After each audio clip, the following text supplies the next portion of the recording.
नमस्कार दोस्तों, स्वागत है आपका परीक्षा चिंतन पे। आज की इस वीडियो में हम करंट अफेयर्स का जनवरी 2021 का उसके बारे में इस वीडियो में अध्ययन करेंगे।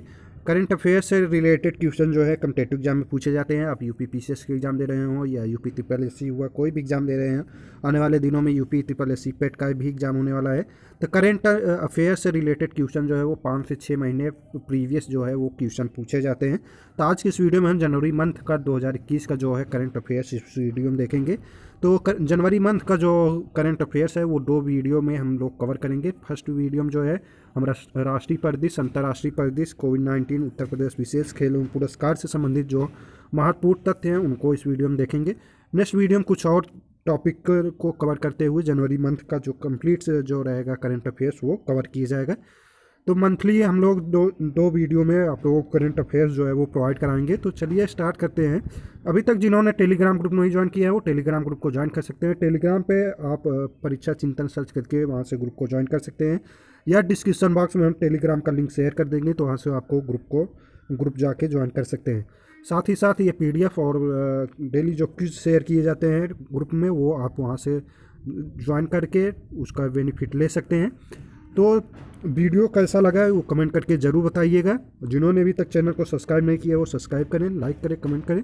तो चलिए हम लोग स्टार्ट करते हैं। तो इस वीडियो में राष्ट्रीय परिदृश्य का, अंतर्राष्ट्रीय परिदृश्य, कोविड-19, उत्तर प्रदेश विशेष खेल एवं पुरस्कार के ये टॉपिक हैं जिनको हम इस वीडियो में देखेंगे। तो इनसे रिलेटेड जो है क्वेश्चन पूछे जाने की संभावना है।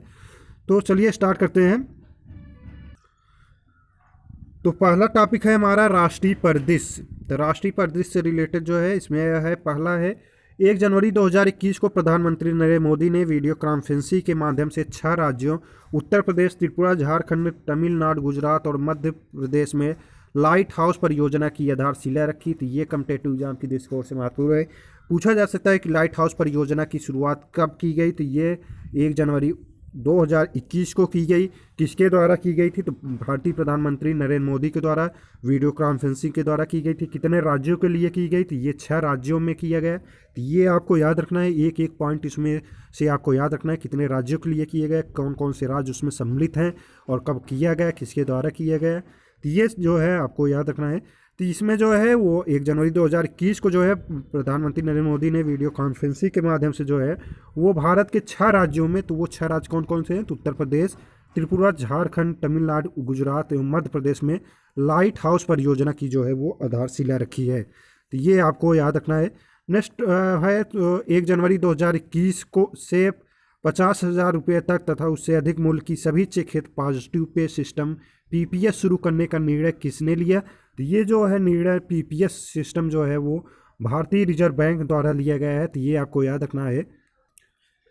पीपीएस का फुल फॉर्म पूछा जा सकता है। तो पॉजिटिव पे सिस्टम, जिसकी 50,000 रुपये या उससे अधिक मूल्य का सभी चेक जो है उन पे पॉजिटिव पे सिस्टम जो है वो शुरू करने का निर्णय भारतीय रिजर्व बैंक के द्वारा किया गया है। तो इसकी कब घोषणा की गई? तो ये 1 जनवरी 2021 से किया गया है।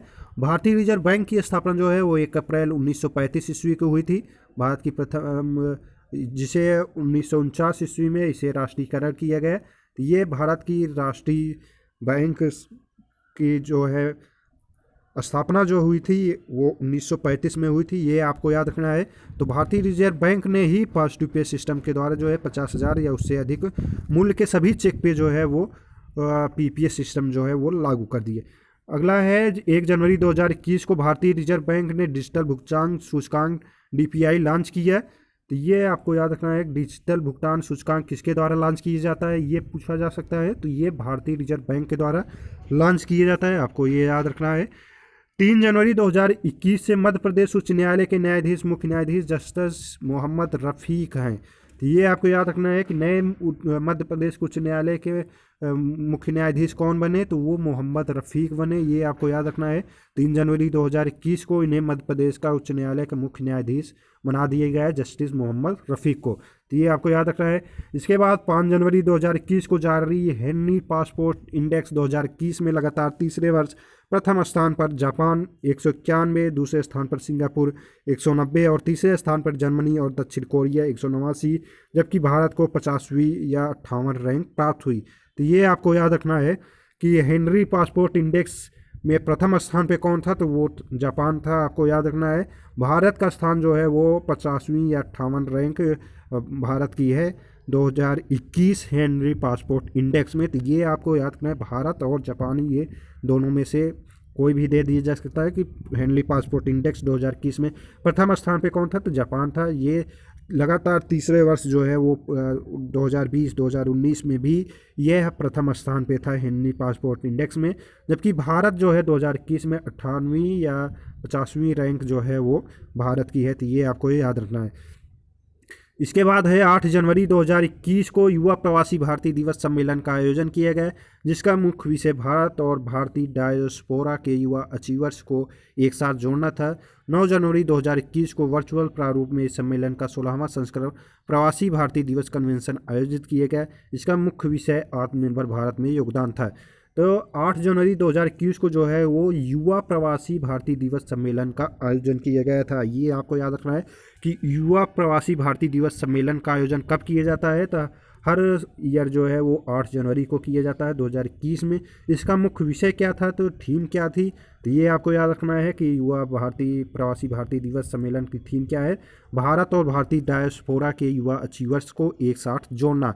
9 जनवरी 2021 को जो है वर्चुअल प्रारूप में सम्मेलन का 16वां संस्करण प्रवासी भारतीय दिवस कन्वेंशन जो है वो कब मनाया जाता है, तो ये 9 जनवरी को मनाया जाता है। 9 जनवरी को जो है दक्षिण अफ्रीका से महात्मा गांधी जो हैं वो भारत आए थे, इसलिए जो है प्रवासी भारतीय दिवस जो है वो मनाया जाता है। तो ये आपको याद रखना है। पर विश्व में जो भारत के नागरिक हैं रहते हैं, उनको प्रवासी नागरिक, उनके लिए जो है वो 9 जनवरी को प्रवासी भारतीय दिवस मनाया जाता है। तो ये आपको याद रखना है। तो 2021 का प्रवासी भारतीय दिवस का थीम क्या था, तो ये आत्मनिर्भर भारत में योगदान था। तो ये आपको याद रखना है। इसके बाद है उत्तर प्रदेश विधि विरुद्ध धर्म संपरिवर्तन प्रतिषेध अध्यादेश राज्यपाल के हस्ताक्षर के उपरांत राज्य में 9 जनवरी 2021 को प्रभावी हुआ। तो इसमें जो है उत्तर प्रदेश में धर्म के संपरिवर्तन प्रतिषेध अध्यादेश के द्वारा जो है वो राज्यपाल का हस्ताक्षर के उपरांत जो है वो 9 जनवरी 2021 को ये प्रावधान जो है वो जारी कर दिए गए, जिसमें जो है कि अगर कोई धर्म परिवर्तित करके बाका अपना धर्म छुपा के किसी दूसरे से शादी करता है तो वो प्रतिषेध कर दिया गया है, उसे आजीवन कारावास, उसे सज़ा दिया जा सकता है। तो ये जो है वो 9 जनवरी 2021 से यूपी में लागू हो गया। किसके हस्ताक्षर के बाद ये लागू हुआ, तो राज्यपाल के द्वारा जो है वो लागू हुआ। नेक्स्ट है 10 जनवरी 2021 को गुवाहाटी उच्च न्यायालय के मुख्य न्यायाधीश के रूप में न्यायमूर्ति सुधांशु धूलिया ने शपथ ग्रहण की थी। ये आपको याद रखना है कि सुधांशु धूलिया ने शपथ ग्रहण किस राज्य में उच्च न्यायालय के मुख्य न्यायाधीश के रूप में की, तो वो गुवाहाटी में उन्होंने उच्च न्यायालय के मुख्य न्यायाधीश के रूप में शपथ ग्रहण किया। तो कब किया, 10 जनवरी 2021 को। तो ये आपको याद रखना है। 11 जनवरी 2021 को देश के 146 राष्ट्रीय उद्यानों एवं वन्य जीव अभयारण्यों की प्रबंधन प्रभावशीलता का मूल्यांकन MII पर्यावरण वन एवं जलवायु प्रबंधन मंत्रालय द्वारा जारी किया गया। तो ये आपको याद रखना है, MII पर्यावरण वन एवं जलवायु प्रबंधन द्वारा जो है प्रबंधन प्रभावशीलता का मूल्यांकन किया जाता है। अब यहाँ से आपको एक चीज़ और ये पता चल जा रहा है कि भारत में जो है 146 राष्ट्रीय उद्यान एवं वन्य जीव अभयारण्य जो है वो पाए जाते हैं। तो टोटल जो है वो 146 हैं। जबकि यहीं अगर हम यूपी की बात करें तो यूपी में जो है 28 वन्य जीव अभयारण्य एवं पक्षी वन्य जीव जो है वो पाए जाते हैं। 13 जो है पक्षी वन्य जीव अभयारण्य है, 15 जो है वन्य जीव अभयारण्य होते हैं। तो ये आपको याद रखना है। तो टोटल जो है 146 राष्ट्रीय उद्यान एवं वन्य जीव अभयारण्य इंडिया में है टोटल। इसके बाद है 15 जनवरी 2021 को कौशल विकास एवं उद्यमिता मंत्रालय द्वारा देश भर के लगभग 717 जिलों में प्रधानमंत्री कौशल विकास योजना PMKVY 3.0 के तीसरे चरण का शुभारंभ किया गया। तो ये आपको बताना है कि PMKVY जो है वो तीसरे चरण की शुरुआत कब की गई, तो ये 15 जनवरी 2021 को किया गया। और किसके द्वारा की गई, तो ये कौशल विकास एवं उद्यमिता मंत्रालय के द्वारा जो है ये प्रधानमंत्री कौशल विकास योजना चालू की गई, जो कि 717 जिलों में इंडिया में ये लागू किए गए। तो ये आपको याद रखना है। इसके बाद है स्टार्टअप इंडिया पहल के उद्घाटन की 5वीं वर्षगांठ के उपलक्ष्य में 15 से 16 जनवरी 2021 को वर्चुअल माध्यम से प्रारंभ स्टार्टअप इंडिया अंतर्राष्ट्रीय सम्मेलन का आयोजन किया गया। तो स्टार्टअप इंडिया की पहल की उद्घाटन के 5वीं वर्षगांठ के उपलक्ष्य में जो है वो 15 से 16 जनवरी 2021 को वर्चुअल माध्यम से प्रारंभ स्टार्टअप इंडिया अंतर्राष्ट्रीय सम्मेलन का आयोजन किया गया। तो स्टार्टअप इंडिया की स्थापना जो है वो 15 से 16 जनवरी के बीच की गई थी, तो ये आपको याद रखना है। इसके बाद है स्टैचू ऑफ यूनिटी। इससे रिलेटेड जो महत्वपूर्ण तथ्य हैं उनको देख लेते हैं। स्टैचू ऑफ यूनिटी देश के विभिन्न क्षेत्रों को केवड़िया से जोड़ने के लिए 17 जनवरी 2021 को प्रधानमंत्री नरेंद्र मोदी ने 8 ट्रेनों का उद्घाटन किया। उनका विवरण निम्नवत है, जो कि इस प्रकार हैं, दिए गए हैं नीचे। तो ये देश के विभिन्न क्षेत्रों को केवड़िया से जोड़ने के लिए जो है वो 17 जनवरी 2021 को प्रधानमंत्री के द्वारा कितने ट्रेनों का उद्घाटन किया गया था, ये पूछा जा सकता है कि कितने ट्रेन की उद्घाटन प्रधानमंत्री नरेंद्र मोदी के द्वारा किया गया था। तो ये टोटल ट्रेनों की संख्या जो थी वो 8 थी। वो कहाँ से कहाँ के बीच चलेंगी, तो ये आपको बताना है। तो ये देख लेते हैं। तो ट्रेन का नाम हो जाएगा कहाँ से कहाँ तक चलेंगी। तो महामना एक्सप्रेस केवड़िया से वाराणसी तक ये ट्रेन जो है चलेगी, महामना एक्सप्रेस। इसके बाद है दादर केवड़िया एक्सप्रेस। तो ये दादर से चलेगी और कहाँ तक जाएगी, तो ये केवड़िया तक जाएगी। जन शताब्दी एक्सप्रेस अहमदाबाद केवड़िया। संपर्क क्रांति express Kevadia Hazrat Nizamuddin. Kevadia Rewa express Kevadia Rewa. Chennai Kevadia express Chennai Kevadia. MEMU train Pratapgarh Kevadia. MEMU train Kevadia Pratapnagar. तो ये जो है टोटल 8 ट्रेनों की लिस्ट है जो कि कहाँ से कहाँ तक चलेंगी, टोटल इसमें डिटेल्स में दिया गया है। तो ये जो है इसकी शुरुआत कब की गई, तो 17 जनवरी 2021 को प्रधानमंत्री नरेंद्र मोदी के द्वारा 8 ट्रेनों का उद्घाटन करके किया गया। नेक्स्ट आगे देखते हैं हम राष्ट्रीय एकता दिवस। तो ये आपको बताना है राष्ट्रीय एकता दिवस काफ़ी बार कॉम्पिटिटिव एग्जाम में पूछ लिया जाता है। राष्ट्रीय एकता दिवस कब मनाया जाता है, तो ये 31 अक्टूबर को मनाया जाता है। ये किसके याद में मनाया जाता है, बाल गंगाधर तिलक के।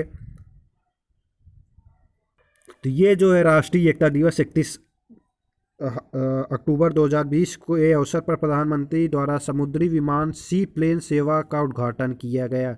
Statue of unity Kevadia Narmada जिला तथा साबरमती रिवर फ्रंट अहमदाबाद के बीच किया है। तो ये जो है सी प्लेन कब स्टार्ट किया गया था, तो सी प्लेन ये काफ़ी बार कॉम्पिटिटिव एग्जाम में पूछा जा सकता है कि सी प्लेन सेवा प्रधानमंत्री नरेंद्र मोदी के द्वारा कब की गई थी। तो ये राष्ट्रीय एकता दिवस के 31 अक्टूबर 2020 को जो है ये इसका उद्घाटन किया गया। Statue of unity Kevadia Narmada जिला में जो केवड़िया स्थान है वहाँ से तथा साबरमती रिवर फ्रंट अहमदाबाद के बीच जो है वो सी प्लेन सेवा जो है वो चालू की गई थी। तो ये आपको याद रखना है सी प्लेन सेवा कहाँ से कहाँ तक के लिए चालू की गई थी। तो ये स्टैचू ऑफ यूनिटी के केवड़िया नर्मदा जिला से साबरमती रिवर फ्रंट अहमदाबाद के बीच ये सी प्लेन सेवा जो है वो चालू की गई थी। आगे हम देखते हैं साबरमती रिवर फ्रंट एवं स्टैचू ऑफ यूनिटी के मध्य सी प्लेन सेवा स्पाइस जेट एयरलाइंस द्वारा संचालित की जाएगी। तो ये साबरमती रिवर फ्रंट एवं स्टैचू ऑफ यूनिटी के बीच जो सी प्लेन सेवा की शुरुआत की गई है, तो वो किस एजेंसी के द्वारा, ये एयरलाइंस के द्वारा संचालित की जाएगी। तो ये जो एयरलाइंस है वो स्पाइस जेट एयरलाइंस के द्वारा जो है साबरमती रिवर फ्रंट एवं स्टैचू ऑफ यूनिटी के मध्य सी प्लेन सेवा शुरुआत की गई। आगे देखते हैं तो 20 जनवरी 2021 को नीति आयोग द्वारा इंडिया इनोवेशन इंडेक्स 2020 का द्वितीय संस्करण जारी किया गया। तो इंडिया इनोवेशन इंडेक्स 2020 का द्वितीय संस्करण जो है वो जारी कर दिया गया है 20 जनवरी 2021 को। तो यहाँ से जो है प्रश्न इस तरीके से पूछा जाता है कि इंडिया इनोवेशन इंडेक्स किसके द्वारा जारी किया जाता है, तो ये नीति आयोग के द्वारा जारी किया जाता है। नीति आयोग जो है वो उसे हम पहले योजना आयोग के नाम से जानते थे, जिसके अध्यक्ष भारतीय प्रधानमंत्री हुआ करते थे, जिसे 2015 में इसे चेंज करके नीति आयोग के नाम से जाना जाने लगा। तो नीति आयोग जो है वो इंडिया इनोवेशन इंडेक्स 2020 का जो है वो द्वितीय संस्करण जारी कर दिया गया है। 17 अक्टूबर 2019 को जो है वो प्रथम संस्करण जो है वो इंडिया इनोवेशन इंडेक्स की जारी की गई थी, जिसमें इंडिया इनोवेशन इंडेक्स 2020 को तैयार करने में ज्ञान भागीदार नॉलेज पार्टनर के रूप में इंस्टीट्यूट फॉर कम्पिटिटिवनेस गुरुग्राम शामिल रहा। इंडिया इनोवेशन इंडेक्स 2020 इनेबल्स एवं प्रदर्शन 2 आयामों का संयोजन है। तो इसमें जो है इसके जारी करने में सहयोग नीति आयोग का किसने किया था? The institute for competitiveness Gurugram जो है वो भागीदार के रूप में, ज्ञान भागीदार के रूप में तैयार करने में इंडेक्स इंडिया इनोवेशन में सहायता की। इंडिया इनोवेशन इंडेक्स 2020 इनेबल्स एवं प्रदर्शन दो आयामों का संयोजन है। तो यहाँ पे ये पूछा जा सकता है कि इंडिया इनोवेक्स 2020 जो है वो किस कौन सा आयाम था उसमें? तो ये इनेबलर्स एवं प्रदर्शन दो आयाम थे। तो अब हम रैंकिंग देख लेते हैं किस राज्य का कौन सा रैंकिंग था इंडिया इनोवेशन रैंकिंग में। तो यहाँ पे देखते हैं शीर्ष 5 राज्यों के रैंक जो हैं वो कौन सा फर्स्ट रैंक पे है। तो यहाँ पे शीर्ष 5 बड़े राज्य जो भारत में 28 राज्य होते हैं। तो यहाँ कंफ्यूज नहीं करना, काफ़ी लोगों को कंफ्यूज आता है कि 28 राज्य है कौन सी राज्य। तो इस समय जो है प्रेजेंट टाइम में 28 राज्य हैं और 8 जो है केंद्र शासित प्रदेश हैं। तो ये आपको याद रखना है, तो ये कभी भी कंफ्यूजन नहीं करना है आपको। तो यहाँ जो है शीर्ष 5 बड़े राज्य जो हैं वो उसमें प्रथम स्थान पे कर्नाटक है, दूसरे नंबर महाराष्ट्र है, तीसरे नंबर तमिलनाडु, चौथे नंबर पे तेलंगाना और 5वें नंबर पे केरला। तो ये इंडिया इनोवेशन इंडेक्स 2020 में जो प्रथम रैंक पे जो है 5 बड़े राज्यों में बड़े राज्यों की बात की रही है तो वहाँ पे कर्नाटक पहले स्थान पे है। शीर्ष 5 उत्तर पूर्वी एवं पहाड़ी राज्य जो उत्तर पूर्वी राज्य होते हैं, असम, त्रिपुरा, मेघालय, मिजोरम, इस और पहाड़ी राज्य जो हैं उनमें जो है रैंकिंग में तो हिमाचल प्रदेश जो है वो प्रथम स्थान पे है, उत्तराखंड दूसरे स्थान पे है, मणिपुर तीसरे नंबर पे है, चौथे नंबर पर सिक्किम है और 5वें नंबर पे मिजोरम है। शीर्ष 5 केंद्र शासित प्रदेश शहरी है और राज्य को मिला के अगर बात करें केंद्र शासित में तो दिल्ली प्रथम स्थान पे है, चंडीगढ़ दूसरे पे, दमन एवं दीव जो है वो तीसरे नंबर पे, पौंडुचेरी चौथे नंबर पे, 5वें नंबर पे गोवा की आती है। तो यहाँ पे जो पूछा जाता है शीर्ष 5 राज्यों में तो कर्नाटक प्रथम स्थान पे था। और यहीं अगर हम 17 बड़े राज्यों की तो 17 बड़े राज्य जो हैं उनमें रैंकों में उत्तर प्रदेश के स्थान तो देखें तो उत्तर प्रदेश जो है वो 9वें रैंक पे है, जबकि कर्नाटक जो है प्रथम रैंक पे है। तो ये आपको याद रखना है। और शीर्ष उत्तर पूर्वी पहाड़ी राज्यों में तो हिमाचल प्रदेश प्रथम स्थान पे है।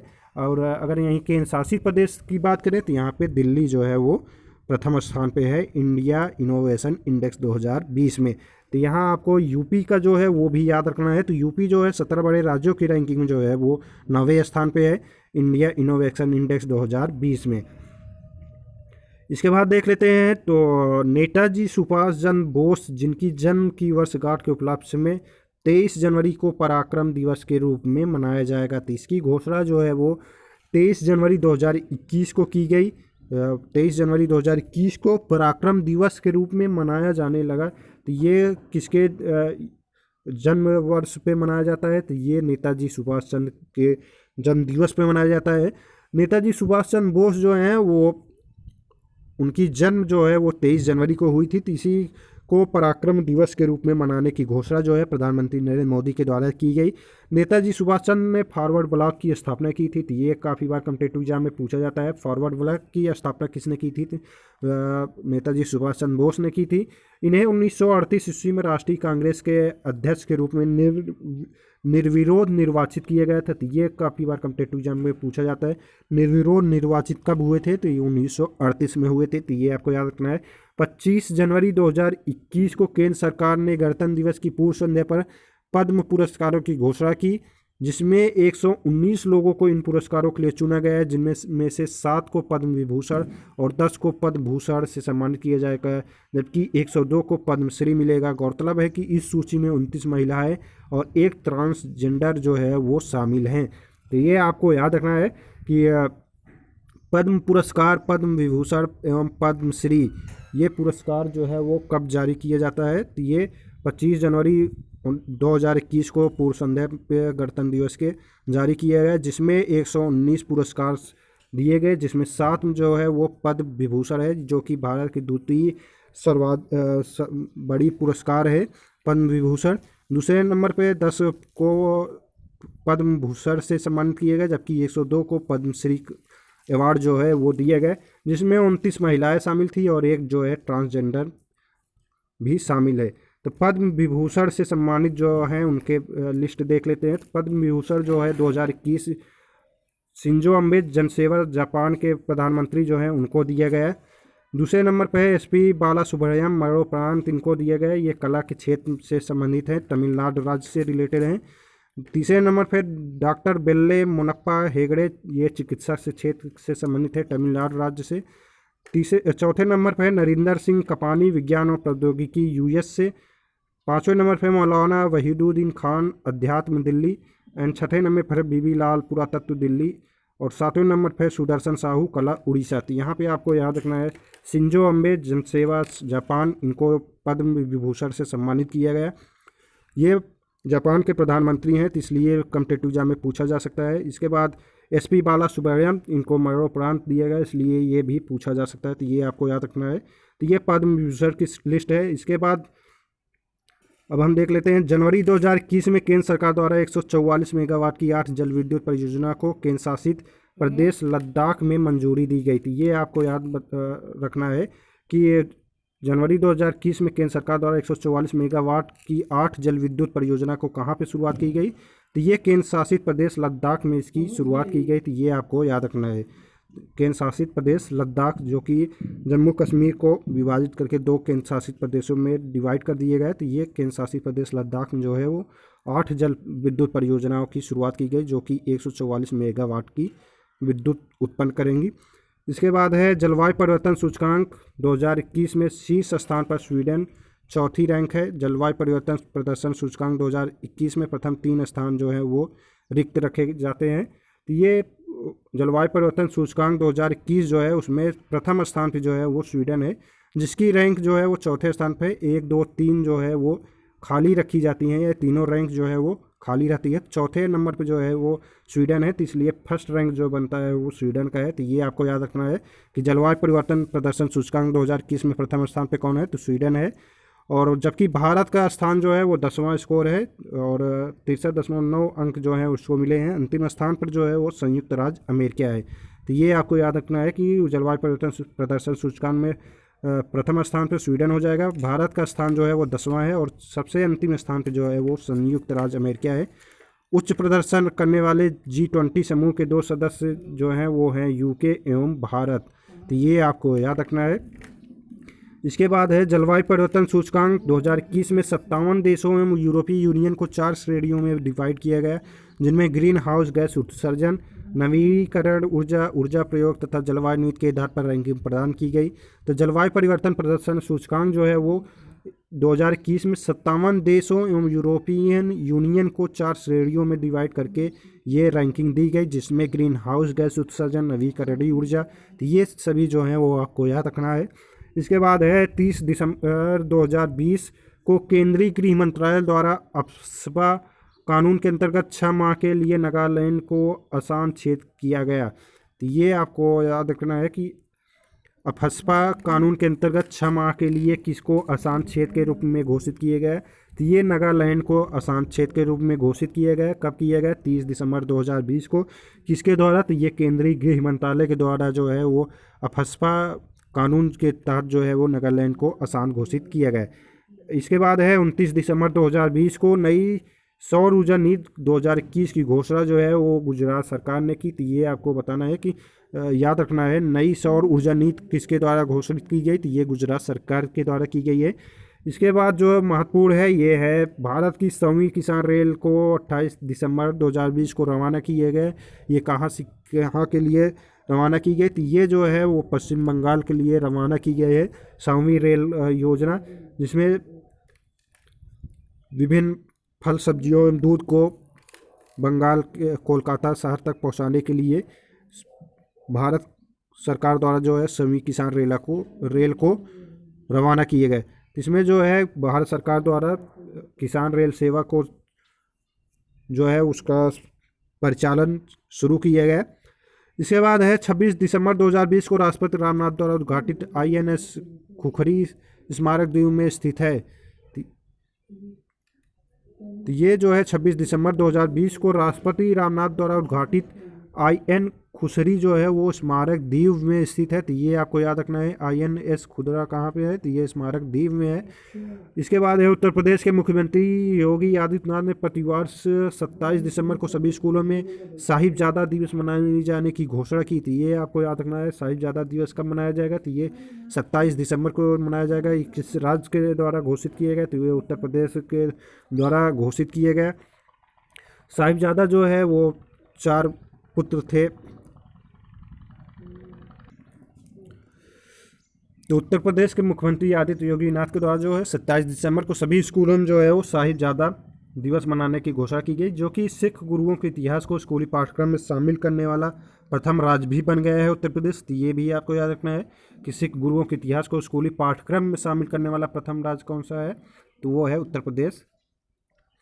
आगे हम अब देखेंगे अंतर्राष्ट्रीय परिदृश्य से रिलेटेड जो कॉम्पिटिटिव एग्जाम में पूछे जाते हैं करंट अफेयर्स, उनके बारे में। तो 1 जनवरी 2021 को संयुक्त राष्ट्र सुरक्षा परिषद के अस्थायी सदस्य के रूप में भारत, नॉर्वे, केन्या, मेक्सिको तथा आयरलैंड ने कार्य प्रारंभ किया। संयुक्त राष्ट्र सुरक्षा परिषद में सदस्यों की संख्या जो है वो 15 होती है, जिसमें 5 अस्थायी होते हैं, 10 अस्थायी होते हैं। तीसरा हमने क्वेश्चन जो 1 साल कराया था उसमें बताया भी हुआ था।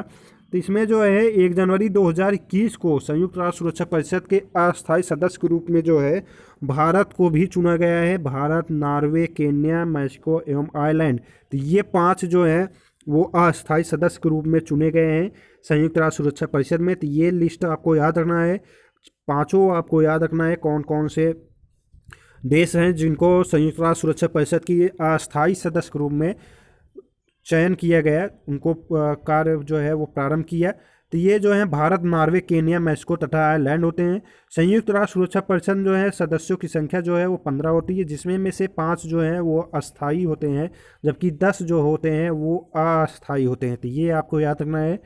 इसके बाद है संयुक्त राष्ट्र सुरक्षा परिषद के अस्थायी सदस्य के रूप में अपने 2 वर्षीय कार्यकाल 1 जनवरी 2021 से 31 दिसंबर 2022 तक के दौरान भारत तालिबान प्रतिबंध समिति, लीबिया प्रतिबंध समिति, इसके बाद है आयर आतंकवाद निरोध समिति, काउंटर टेररिज्म कमेटी की अध्यक्षता करेगा। इसमें जो है भारत जो है अस्थायी सदस्य के रूप में चुना गया है। इसका कार्यकाल जो है वो 1 जनवरी 2021 से 31 दिसंबर 2022 तक के दौरान चलेगी, जिसमें इसका भारत तालिबान प्रतिबंध समिति, लीबिया प्रतिबंध समिति, आयर आतंकवाद निरोध समिति या काउंटर टेररिज्म कमेटी की अध्यक्षता जो है वो भारत करेगा। तो ये सभी समितियों की अध्यक्षता जो है वो अस्थायी सदस्य के रूप में 2 वर्ष की कार्यकाल में संयुक्त राष्ट्र सुरक्षा परिषद के दौरान भारत जो है इसकी अध्यक्षता करेगा। तो ये सभी आपको याद रखने हैं। इसके बाद है 1 जनवरी 2021 को स्वीडिश गोल्फर खिलाड़ी एनिका सोरेनस्टम को इंटरनेशनल गोल्फ फेडरेशन की अध्यक्ष नियुक्त किया गया। तो ये आपको याद रखना है।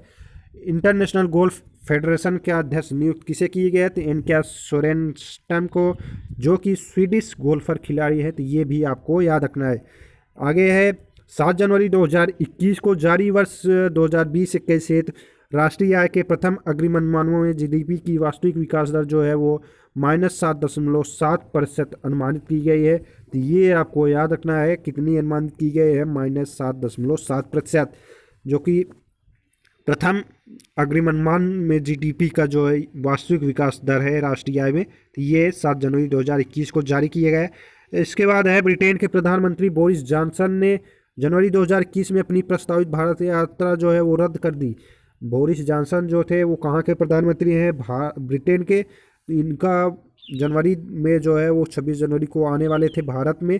तो कोरोना काल के कारण जो है इन्होंने अपना प्रस्तावित भारत यात्रा जो है वो रद्द कर दिया है। तो इसलिए ये कॉम्पिटिटिव एग्जाम में पूछा जा सकता है कि ब्रिटेन के प्रधानमंत्री बोरिस जॉनसन जो है वो भारत की यात्रा जो है वो किस कारण रद्द की है, तो कोविड-19 के कारण जो है वो अपना भारत यात्रा रद्द कर दिया था।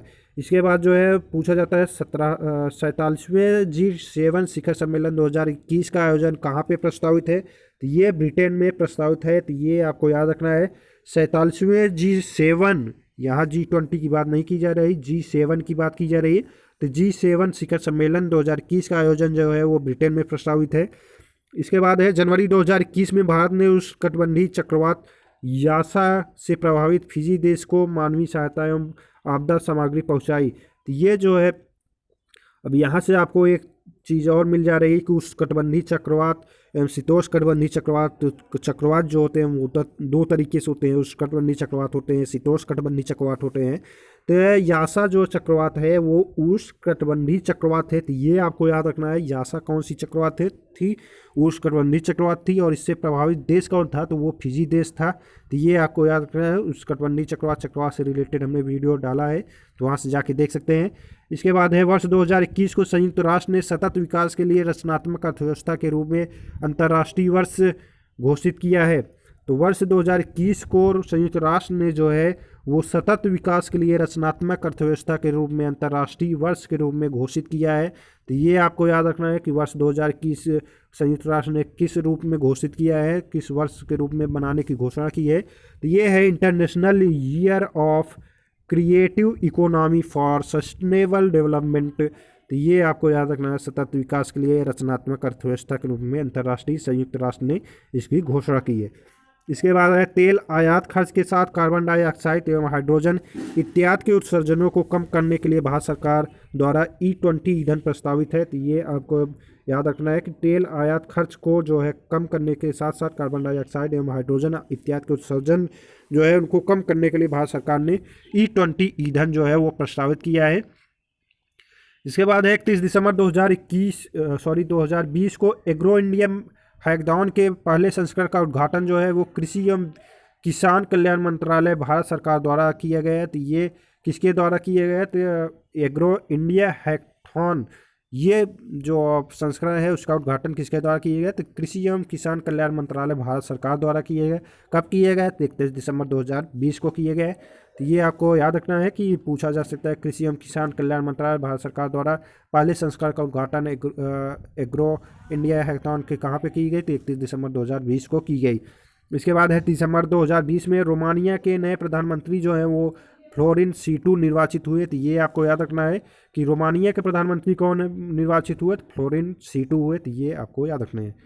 इसके बाद है 7 जनवरी 2020 को अमेरिका के 46वें राष्ट्रपति जो बाइडेन डेमोक्रेटिक पार्टी निर्वाचित हुए। 20 जनवरी 2021 को नए अमेरिकी राष्ट्रपति के रूप में शपथ ग्रहण किया। अमेरिका के 47वें उपराष्ट्रपति के रूप में जो बाइडेन का कार्यकाल वर्ष 2009 से 2017 तक रहा। तो ये आपको याद रखना है। 7 नवंबर 2020 को अमेरिका के 46वें राष्ट्रपति के रूप में जो है वो जो बाइडेन डेमोक्रेटिक पार्टी निर्वाचित हुई। रिपब्लिकन पार्टी के जो हैं वो ट्रम्प जो महोदय हैं वो रिपब्लिकन पार्टी के, जबकि डेमोक्रेटिक पार्टी जो है वो जो बाइडेन है उन्होंने जो है वो 46वें राष्ट्रपति के रूप में अमेरिका के शपथ ग्रहण जो है वो किया। तो 46वें राष्ट्रपति कौन बने अमेरिका की, ये पूछा जा सकता है। तो जो बाइडेन है किस पार्टी से थे, तो डेमोक्रेटिक पार्टी से थे। 20 जनवरी 2021 को नए अमेरिकी राष्ट्रपति के रूप में इन्होंने जो है वो शपथ ग्रहण किया। तो ये शपथ कब किए, तो ये 20 जनवरी 2021 को किए, जबकि इनकी घोषणा जो हो गई थी, चुनाव के परिणाम जो आ गया था वो 7 नवंबर 2020 को ही आ गया था। अमेरिका के 47वें उपराष्ट्रपति के रूप में जो बाइडेन का कार्यकाल जो है वो 2009 से 2017 तक रहा। ये जो रहे ओबामा के कार्यकाल में ये उपराष्ट्रपति के रूप में अमेरिका के अपना कार्यकाल जो है वो 2009 से 2017 तक किए। इसके बाद है पहली श्वेत एवं एशियाई मूल की पहली अमेरिकी उपराष्ट्रपति कैमला हैरिस है। नवंबर 2020 में संपन्न चुनाव में अमेरिका की पहली महिला उपराष्ट्रपति चुनी गई। कमला हैरिस कैलिफोर्निया से अमेरिका सीनेटर हैं। तो ये कम्पिटिटिव एग्जाम की दृष्टिकोण से महत्वपूर्ण है। कमला हैरिस जो है भारतीय मूल की हैं, जिनके यहाँ तमिलनाडु से संबंध है, इनका पैतृक संबंध जो है वो तमिलनाडु से है।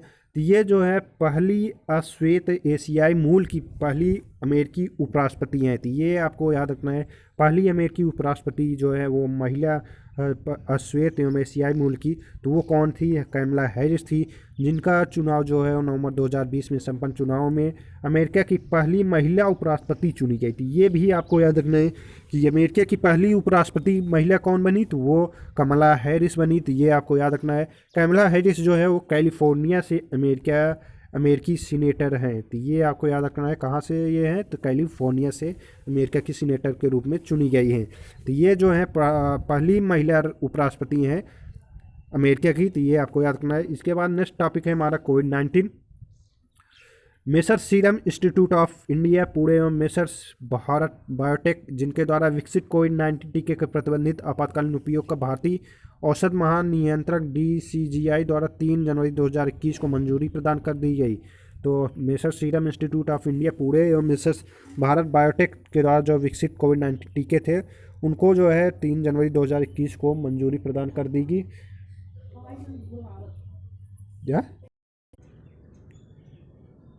इसके बाद जो है वो है प्रधानमंत्री नरेंद्र मोदी द्वारा अखिल भारतीय कोविड-19 टीकाकरण का शुभारंभ कब किया गया। तो ये कॉम्पिटिटिव एग्जाम की दृष्टिकोण से महत्वपूर्ण है कि भारत में जो है वो कोविड-19 टीकाकरण का शुभारंभ कब किया गया था। तो ये जो है वो 16 जनवरी को 2021 में की गई। अखिल भारतीय कोविड-19 टीकाकरण कार्यक्रम का शुभारंभ जो है वो 16 जनवरी 2021 को किया गया। किसके द्वारा किया गया? भारतीय प्रधानमंत्री नरेंद्र मोदी के द्वारा किया गया। तो ये आपको याद रखना है। इसके बाद है messrs serum institute of India. तो ये कहाँ पे है? ये भी काफ़ी बार पूछा जाता है कि कौन सी संस्था किस स्थान पे है, उससे रिलेटेड भी प्रश्न पूछ लिया जाता है। तो Messrs serum institute of India जो है वो पुणे में स्थित है। तो ये आपको याद रखना है। इसके द्वारा जो विकसित recombinant chimpanzee adeno virus vector कोविड-19 टीका जो है वो कोविशील्ड के रूप में तैयार किया गया है।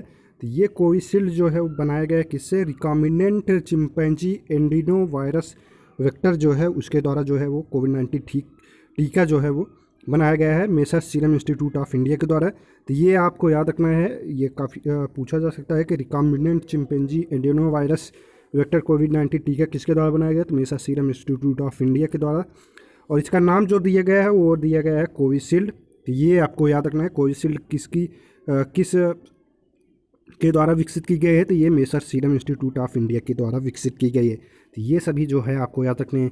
इसके बाद है मेसर्स भारत बायोटेक। तो ये जो है इसके द्वारा जो विकसित है वो है विरियॉन एक्टिवेट कोविड-19 टीका कोवैक्सीन है। तो ये कोवैक्सीन जो बनाया गया है वो किसके द्वारा बनाया गया है? तो ये मेसर्स भारत बायोटेक संस्था के द्वारा जो है वो कोवैक्सीन बनाया गया है, जिसमें विरियॉन इन्वेक्टिड कोविड-19 टीका जो है वो शामिल किए गए हैं। तो ये जो है वो आपको याद रखने हैं। इसके बाद है यूनाइटेड किंगडम कोरोना वायरस का नया स्ट्रेन में खोजा गया।